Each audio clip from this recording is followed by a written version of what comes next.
นกไปรับจับกระอามาข้าวปุ้นอย่าลืมกดไลค์กดแชร์และกดติดตามเด้อพี่น้อง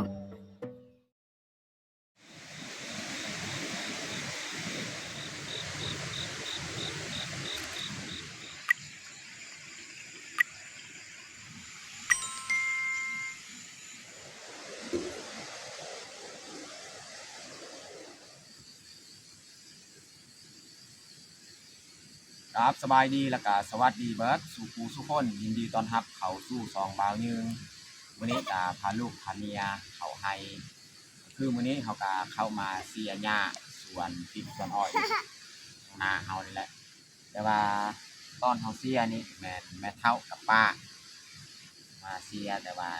ยังบ่ทันได้เบิดเนาะเพราะว่ามันยังลายนี่เขาก็เสียหักอะไรน้อยนึงเนาะแต่ก็มื้อนี้เขาก็เสียไปพุ่นเลยเนาะยังไงพวกเขาแล้วก็หลังจากเขาเสียแล้วตอนเที่ยงเขาก็ไปกินเห็ดยางเพราะเขาก็ได้คือเขาน้ำมะนำไปกินเห็ดยางอยู่เที่ยงให้เก่าตามเดิมตามเคยเนาะโอเคแต่ทุกคนติดตามเบิ้งติดตามชมกับพวกเขาได้ยาวๆเลยตอนนี้เขาก็สิเริ่มออกไปเสียหญ้าเลยเพราะว่าตอนนี้นี่พอดีน้องแพงนี่นอนหลับเนาะเขาก็สิออกไปเสียหญ้าพูดแล้วแต่นี่เสียเลยแต่กันทางลุ่มๆนี่บอนมีอ้อยมักพริกเขาก็ปลูกปนเลยบอนนี้แหละปลูกปนนำกัน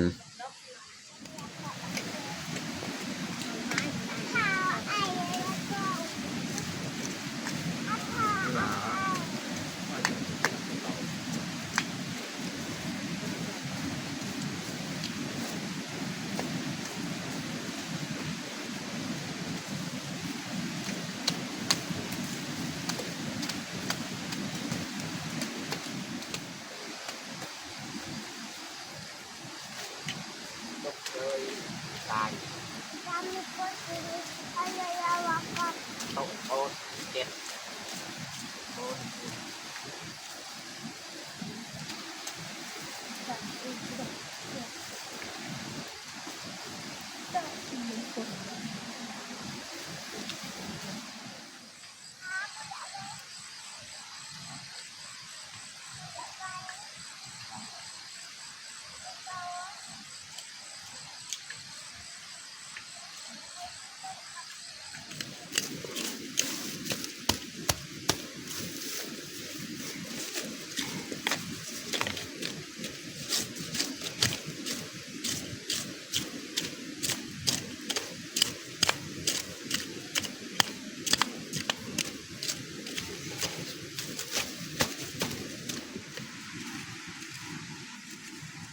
เสร็จบัดนี้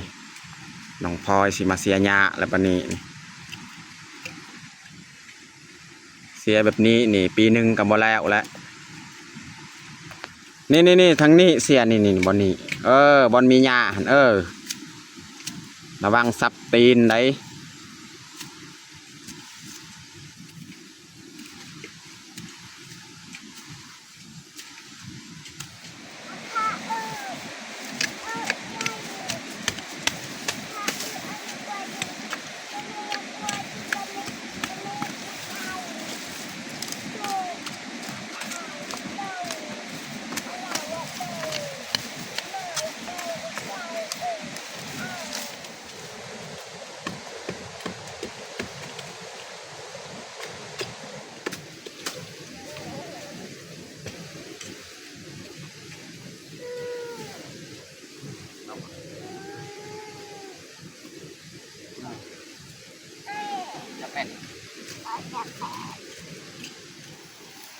ตอนนี้เขากะสีผักเที่ยงพี่น้องนี่เขาเสียหอดลุ่มแล้วนี่แต่เทิงเขาเสียหอดลุ่มเลยนี่ให้เมียเสียเลยแต่นี่แล้วเขาสีผักเที่ยงคอยสีออกไปหาเก็บพืชผัก อนนี้เขากาสีพักเที่ยงพี่น้องเวลาหลังจากเราเลิกจากเสียหน้าแต่ว่ามื้อนี้ก็ดีถ้าน้องแพนยังบ่ตื่นตอนนี้ก็11 โมงยังแล้วเขาเสียหน้าแต่8 โมง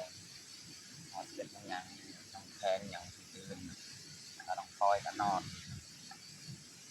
แล้วก็บัดนี้ปล่อยสีไปหาเก็บพืชผักนี่แหละเป็นอาหารเที่ยงเนาะตอนนี้น้องแพนน้องพลอยนอนเนี่ยก็เสียหน้าอยู่ก็เลยเบิ่งนำสาวปล่อยสิไปเก็บพืชผักสิลองไปหาเห็ดว่าสิยังมีหรือบ่เห็ดนูเนาะตามกลางไร่ครับวันนี้เราสิไปหาเลยเนาะพี่น้อง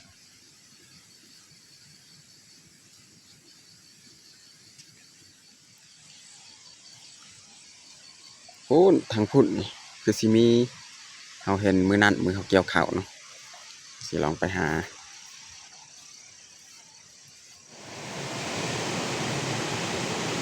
มันมีบ่หลายพี่น้องนี่เฮ็ดผู้นูน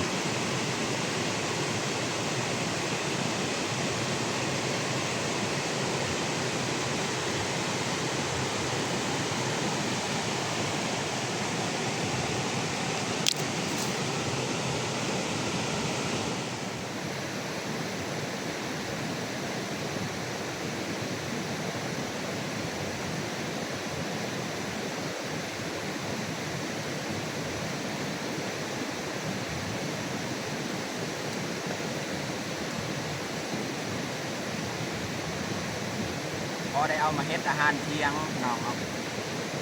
มาเก็บ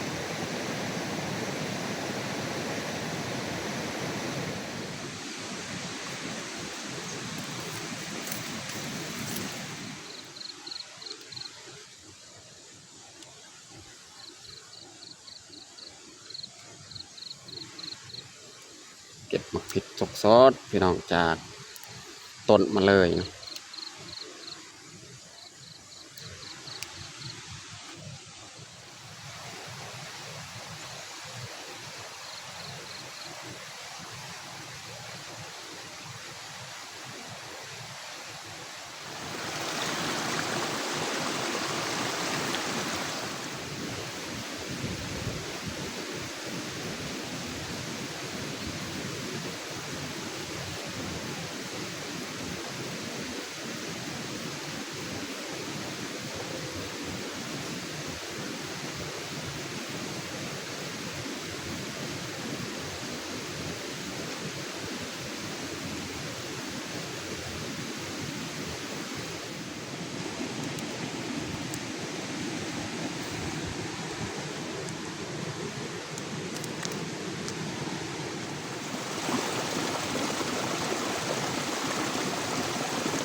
อันนี้เฮาสิขึ้นไปเก็บปลามักอึเนาะ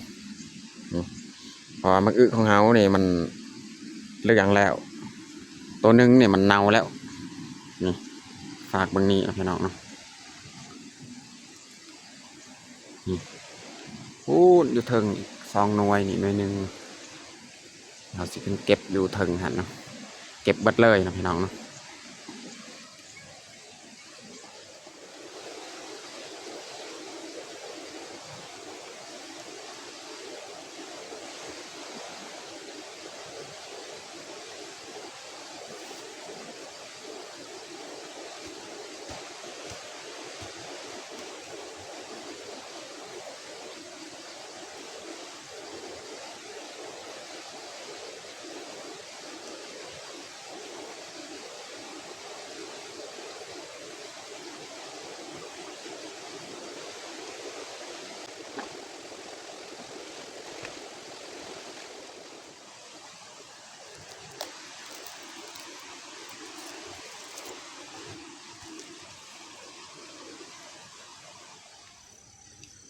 3 หน่วยพี่น้องเนาะเหลือ3 หน่วยหน่วยหนึ่งมันเน่านี่แต่ว่าเขาจะเอาในมัน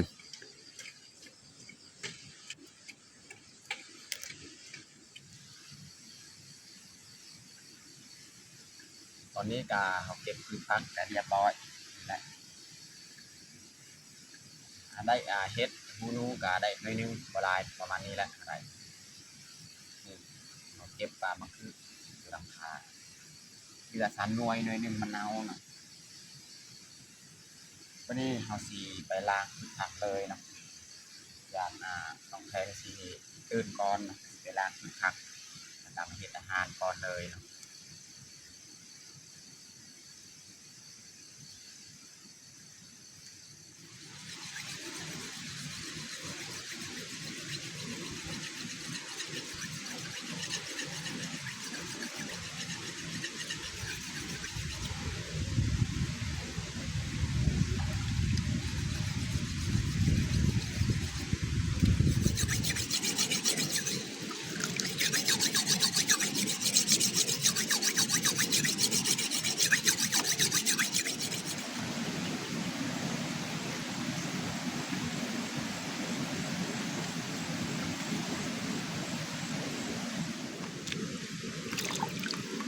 เห็ดทูนูก็ได้ประมาณนี้แหละพี่น้องเนาะหลายๆมื้อนี้นะเขาได้เอามาปนเห็ดอาหารเที่ยงพี่น้อง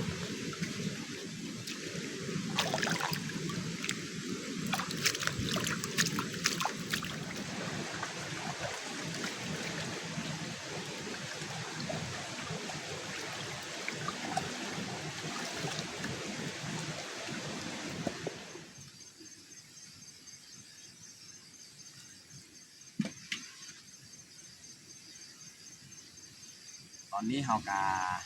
ล้างพืชผักก็เรียบร้อยพี่น้องเนาะวันนี้เขาสีมาเฮ็ดอาหารการกินพี่น้องเนาะวันนี้เขาก็มีนกพี่น้องอันนี้นก3 ตัวนกที่พ่อเฒ่าเอามาให้ประเภทนกที่ถ้าว่าเราได้กินนี่แม่นของพ่อเฒ่าเอามาให้เนาะของเฮานี่จะบ่มีบันไดนกเพราะว่าพ่อเฒ่านี่คนหายิ่งเก่งพี่น้องเนาะก็เลยเวลาที่เพิ่นได้เพิ่นก็มาแบ่งเฮาแล้วก็ประเภทที่เพิ่นยิ่งฮัดแม่นเฮาจะมีส่วนรวมคือกันเฮาจะซื้อลูกปืนอีหยังนี่แหละลูกที่เพิ่นจะยิงนี่แหละเฮาจะซื้อให้เพราะว่าเพิ่นได้นกได้หนูก็มาแบ่งเฮาเนาะอันนี้เฮาคือทำความสะอาดนกตอนน้องๆปีกเอา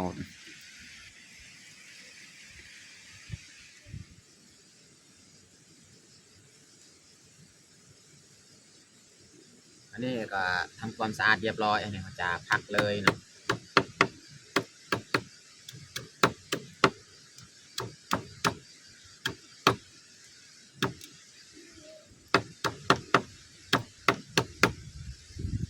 พักก็มาเอาใส่พักพี่น้องพอดีน้องแพงตื่นแล้วบาดนี้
น้ำมันลายขนาดพี่น้อง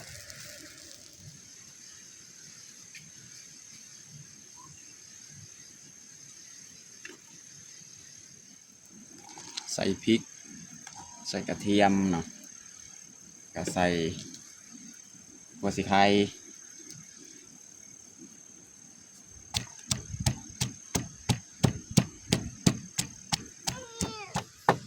ยึดไปจี้ยังประกุมกัน มันดูว่าดิเป็นว่า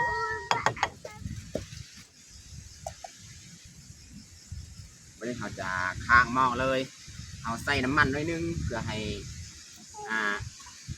ซีนของเขามันบดติดหม้อเนาะ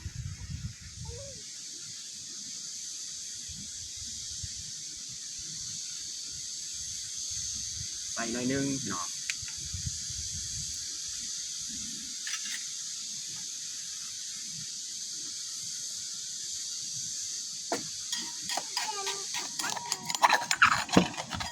มะพร้าวกำลังมีจุกกินได้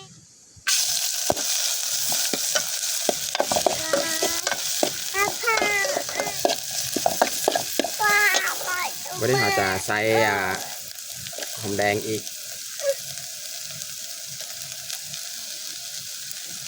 มะพร้าวมาก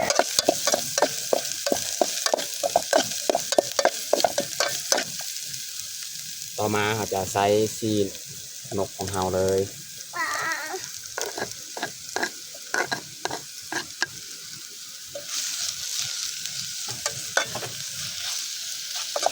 ไอ้ละไงเรา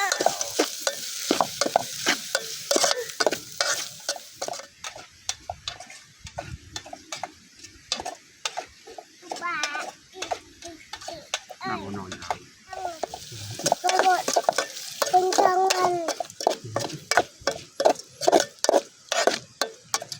ก็โบอันนี้อร่อยอันนี้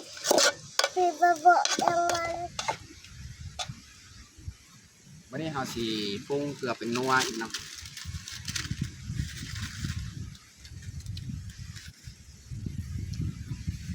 เอ๊ะเอ๊ะเอ๊ะ เราอยู่เล่าหนึ่งมีกับไหม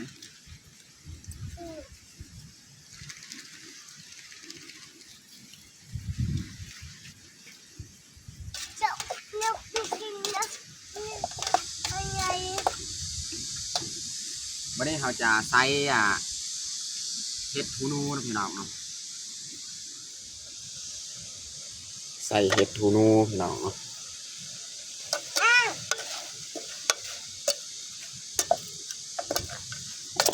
นายคน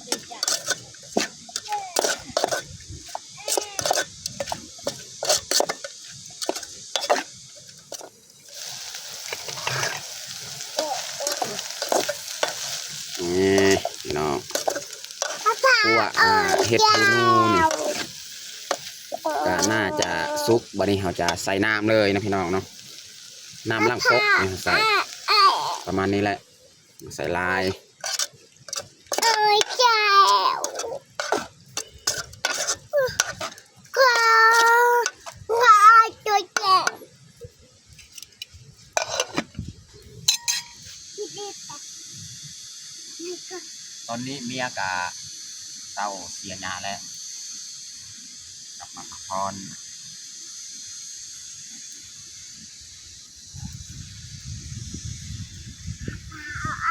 ก็เอาจังแกน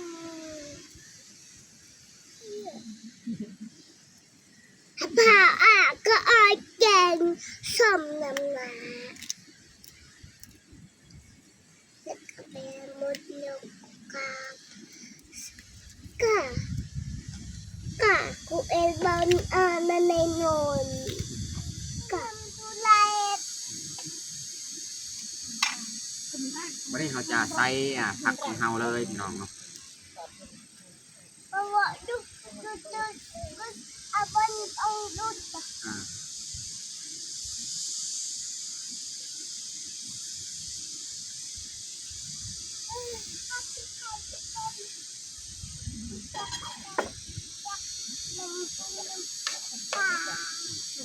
ติดไข่กาเฟดังอันนี้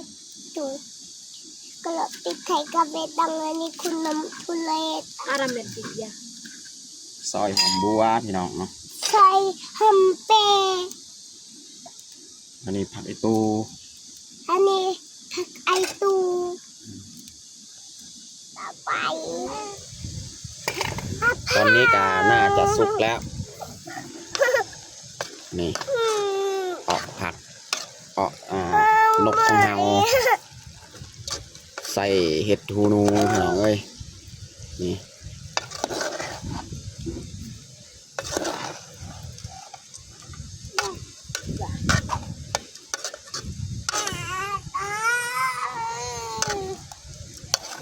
โอ้หอมขนาดเลยพี่น้องเอ้ยนี่ออกนกพี่น้องเอ้ยอาหารแบบนี้นี่หากินยากแล้ววันนี้สุดท้ายเนี่ยเราจะใส่หอมบัวกับผักอีตู ฮัมเปฮัมผักไอตูฮัมเปฮัมบัว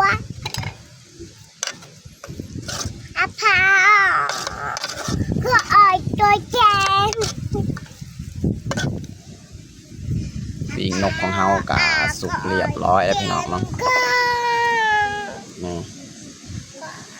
อาพา แฮมๆเลย ดู ผมแพงเอาแถววาพี่น้องเลย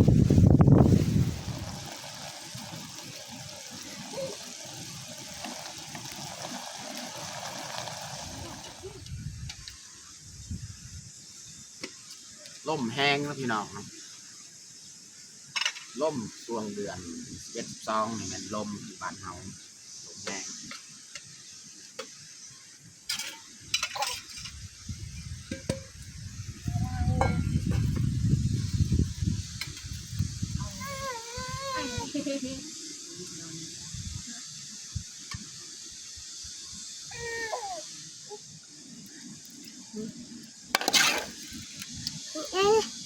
ออกนกพี่น้องเอ้ย นั่นน่ะ นี่จะพาน้องพลอยจักหน้อยกินนี่ ไว้ ออกนกพี่น้อง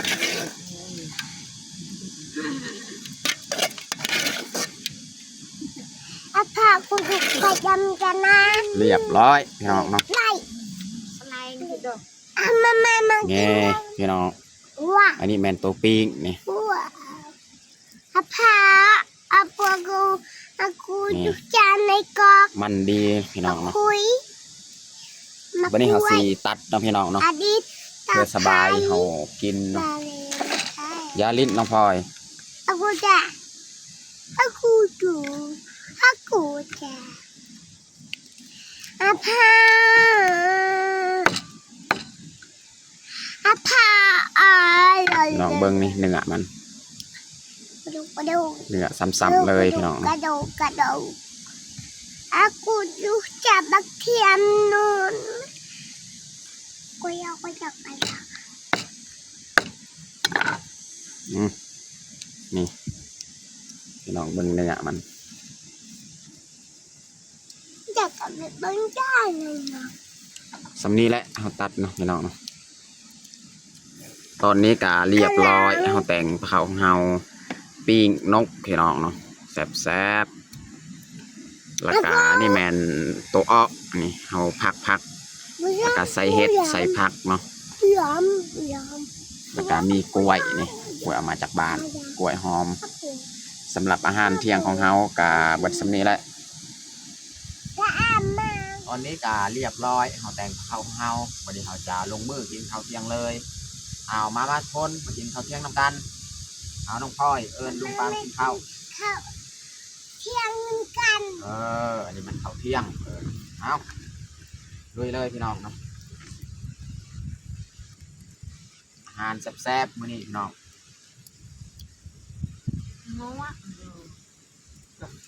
ดังหมดนอน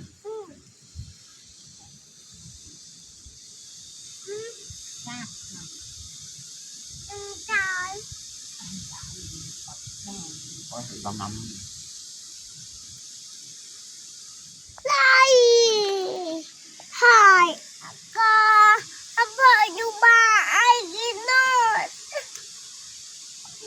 ก็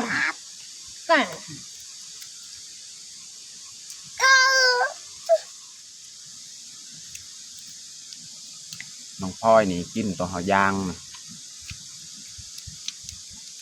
กินเลยกินหลายๆน้องพลอย หลาย แซ่บบ่น้องพลอย ๆแซ่บ อืม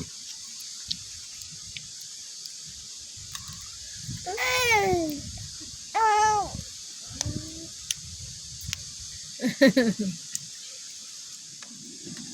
ตัวนี้กับแมนให้น้องพลอยแต่น้องพลอยบ่กินตัวเขาเอาอันนี้ น้ำ น้องพลอยกินตัวเขาปิ้งเนาะ เลิศ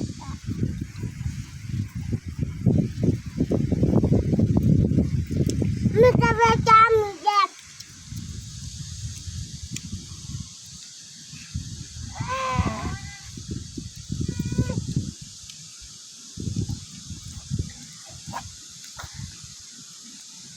ใจเกลือข้าวมะนาวข้าวปุ้นข้าวเดินกันเป็นเครื่องดัดเตาแล้วพาอีโดด หลังจากกินข้าวกินน้ำเนี่ยกินกล้วย เสียงรบกวนว่าลม แต่ว่าบรรยากาศนี่พี่น้องนี่แดดนี่บรรยากาศ แต่ว่าลมช่วงนี้เป็นช่วงฤดูที่ลมมา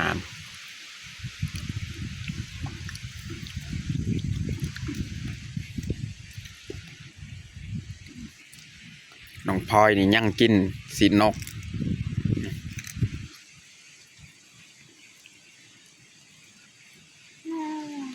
เออเด้อ ในดูไส้บองลุงห้างจ้า